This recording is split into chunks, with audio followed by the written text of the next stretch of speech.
Olá, meu nome é Daniel Lanes, sou professor de desenho e este é mais um vídeo de apoio ao curso de desenho de projetos mecânicos. Neste vídeo, vou falar um pouco sobre a indicação de roscas nos desenhos mecânicos. Existem diversos tipos de peças com roscas. Uma das mais comuns são os parafusos. Os parafusos normalmente têm uma cabeça, nesse caso aqui sextavada, e um corpo que tem uma rosca que faz exatamente o serviço de aprisionar peças e porcas. Então, ele é um dos mais comuns que a gente vê aí utilizando roscas. E as roscas, elas podem ser de diversos tipos, dependendo do material. Aqui ao lado, temos um outro exemplo, que é bastante comum também, de uma conexão, né? Uma conexão aqui, um T, para tubulações em geral. Então, temos três lados aqui no T, e os três lados está com uma rosca, né, interna, e essa rosca ela vai exatamente conectar a alguma tubulação, algum tubo, né, ou algum outro acessório de tubulação. Em ambos os casos, a gente tem que fazer a indicação dessa rosca no desenho. Então, se eu tenho uma rosca em qualquer desenho, eu tenho que fazer a indicação de forma correta. Então, por exemplo, aqui a gente tem um outro elemento bastante comum também, que é o prisioneiro. O prisioneiro, ele tem roscas em ambos os lados. Então, eu tenho que colocar, por exemplo, porca em ambos os lados, ou colocar um lado conectado à máquina e outro lado conectado a uma porca para fazer o aprisionamento do elemento que for necessário ser aprisionado. Bem, também é chamado esse elemento de estojo, muito utilizado em equipamentos mecânicos.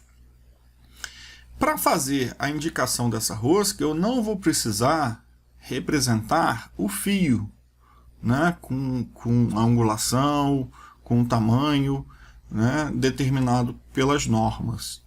Eu vou simplesmente colocar uma linha de fundo representando exatamente o final da rosca, o fundo da rosca.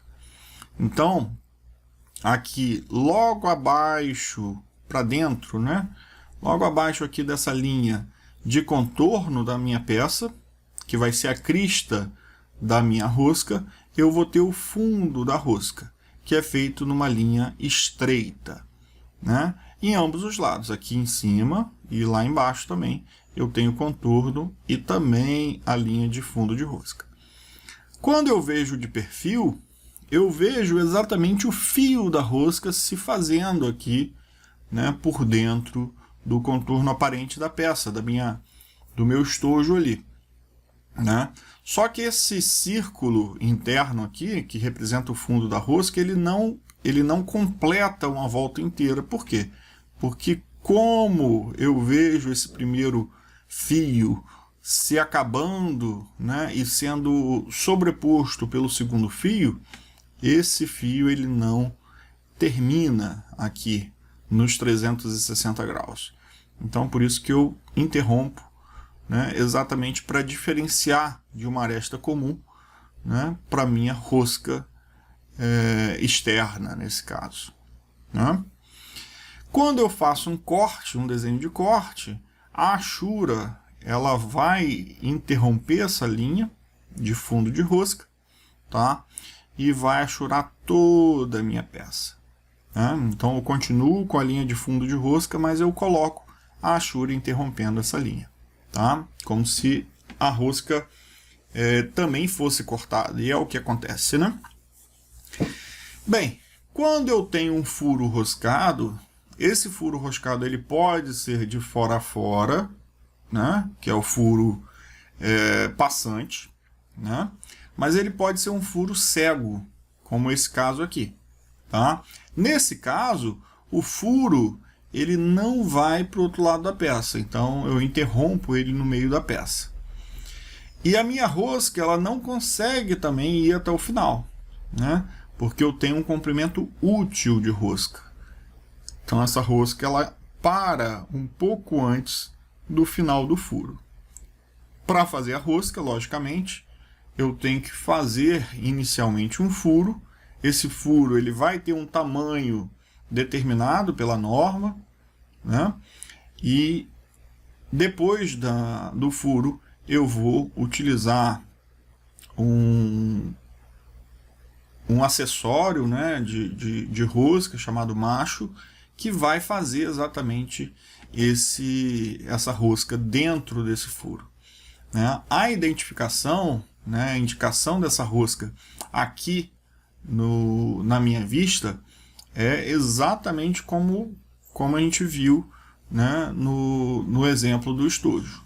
A gente vai ter no corte essa linha, né, do fundo da rosca interrompida pela linha da achura, né? E quando eu tenho uma vista simples, né, onde eu vou ter o furo e a rosca não visível, eu vou ter essas linhas tracejadas, ok? Da mesma forma, se eu olhar, né, essa linha de aresta, né, contorno aqui do meu furo e da minha linha de rosca, né, pelo lado onde está cego, né, eu vou ver aqui linhas tracejadas, ok? Bem, e como que eu coto essas roscas? Eu vou cotar de acordo com a minha norma, né, de fabricação.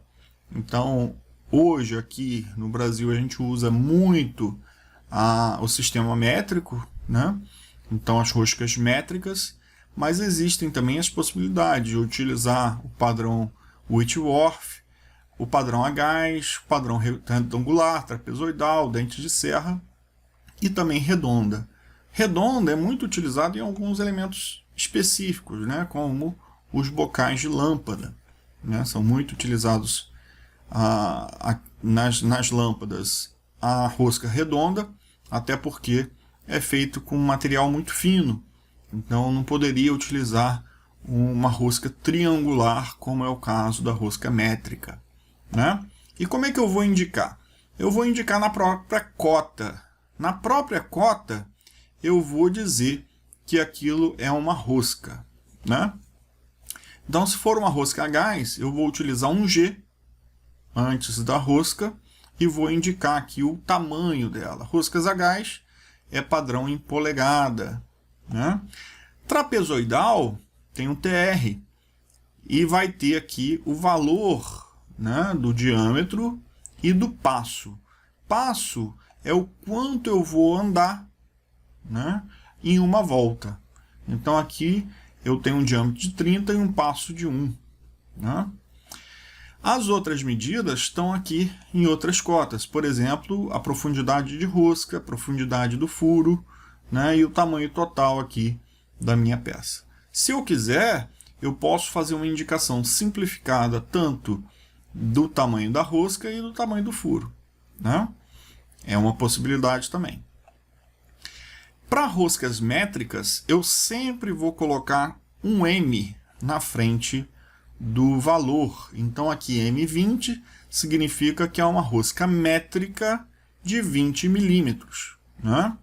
Então o diâmetro externo aqui vai ser 20 milímetros. No caso de roscas em polegada, eu posso colocar, né, o valor dessa rosca, né, em polegada. Lembrando que eu tenho também que indicar, né, a linha do fundo da rosca para indicar que aquilo ali é uma rosca e não um cilindro. Existe também a possibilidade de utilizar, né, além da rosca métrica normal, roscas métricas esquerdas, ou seja, ela tem o passo invertido, né? Ela vai ter ela vai abrir de forma invertida do que é o padrão né, de rosca à direita, tá? Então essa é a indicação aí de roscas, tanto com relação às linhas, quanto com relação às cotas. Então, pessoal, ficamos aqui com esse vídeo. Se inscreva no canal e até o próximo.